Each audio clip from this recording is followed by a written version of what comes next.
So what's up? Kamusta? Ayos ba tayo dyan? So nandito tayo ngayon sa may Rusi, Bukawi branch para sa update natin. At meron tayong nakitang unit ngayon dito at bago na naman sa paningin ko pero alam ko matagal na to. Pero sa mga naghahanap ng ganitong motorcycle, ano nga ba to? Ito yung Rusi Nova 150. So ikutan na natin para at least malaman nyo kung magkano nga ba at kung sulit nga ba ngayong 2024 itong motorcycle na to. So ano pa hinihintay natin? Let's go! Ay, Shan. Time to grind, get inside your mind. Yeah, we working overtime. That's the only way to climb. We gon' make it in our prime. Signing on the dotted line, cashing checks left and right. That's the way I'm living life. I feel alive when I got a goal in sight. Chip away, I gotta fight. Ain't nobody else in sight. Man, I think I see the light. Yeah, that shit is so bright. Follow me, I got the guide. See you on the other side, son. Ain't nobody know what I've been through. So ayun na nga, ikutan na natin itong motorcycle na to. Nagtataka ako kanina kasi wala akong makitang pangalan niya. Pero ang alam ko kasi Nova ang kanyang pangalan talaga, no? Kasi nakalagay lang dito 150cc. Pero inikot ko siya kanina, wala akong nakitang pangalan. Tapos kinonfirm pa natin kung totoo.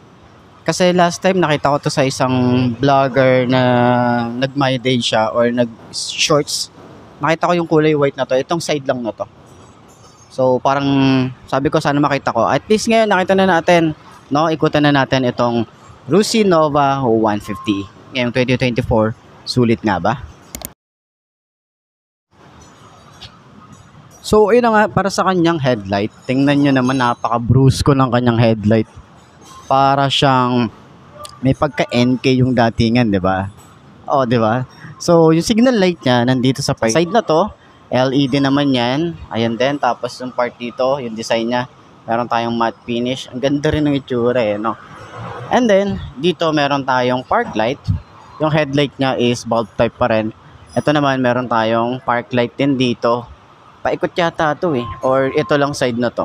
LED yan. Tapos meron tayong mga maliliit na details. Ayan, yung ganyang part na yan. 'Di ba? Parang naging kalabaw yung itsura, yung datingan niya. Tingin ko, yun yung nasa, ano ko eh, nasa imagination ko. So, sana dito mag-upgrade ng LED and then mas paangasin pa nila. Naka-telescopic fork tayo rito. Maganda yung kanyang forks. Maganda yung paint job.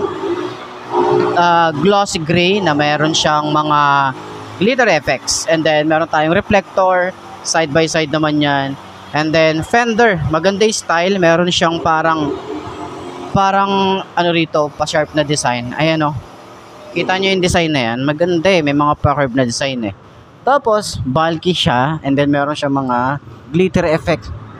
Napaka-solid din. May extension, matte finish. Ayan. So, naka-mugs.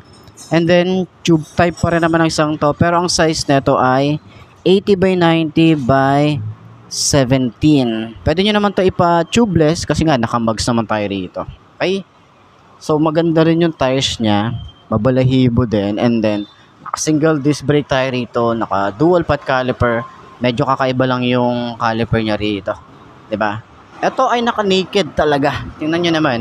Kitang-kita natin dito yung makina. Yung chassis, maganda rin yung pagkakahinang dito. And then, yung makina, 150cc. Pero ang laki niyang tingnan.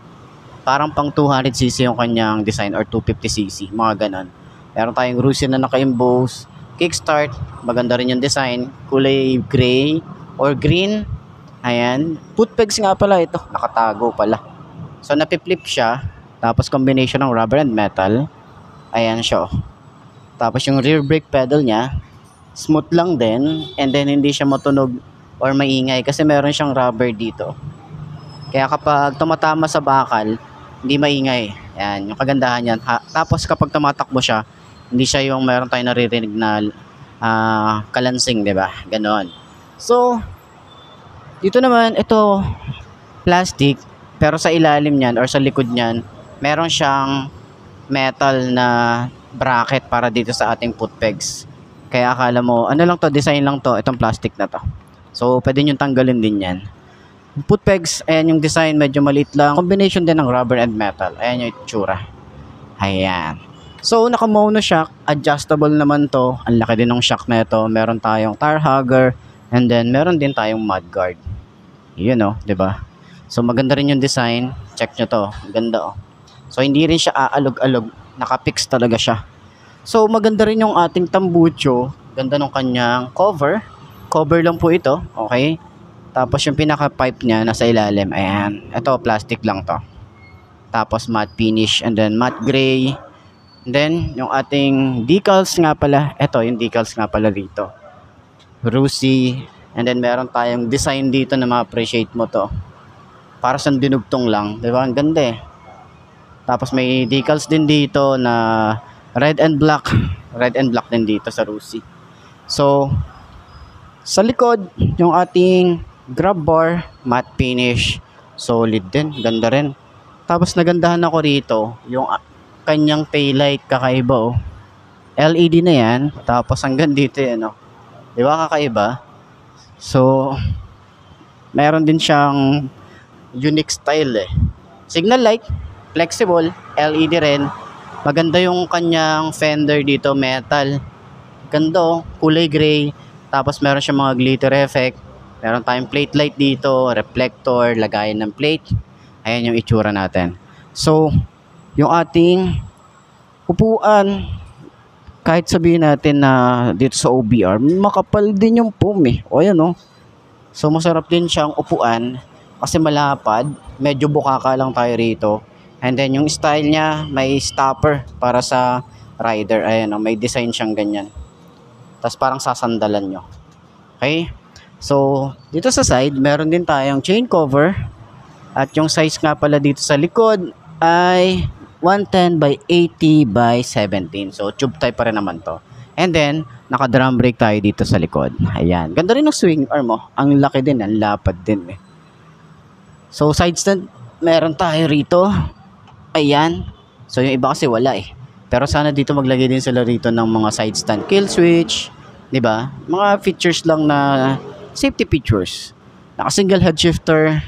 Ganda ng Rusi dito. Ito yung pinakamakina niya. Ganda rin ng design. Matte finish, kulay gray. Ayan. And yung gas tank nga pala niya, ang laki ng gas tank niya. So, pang big bike yung datingan. Diba?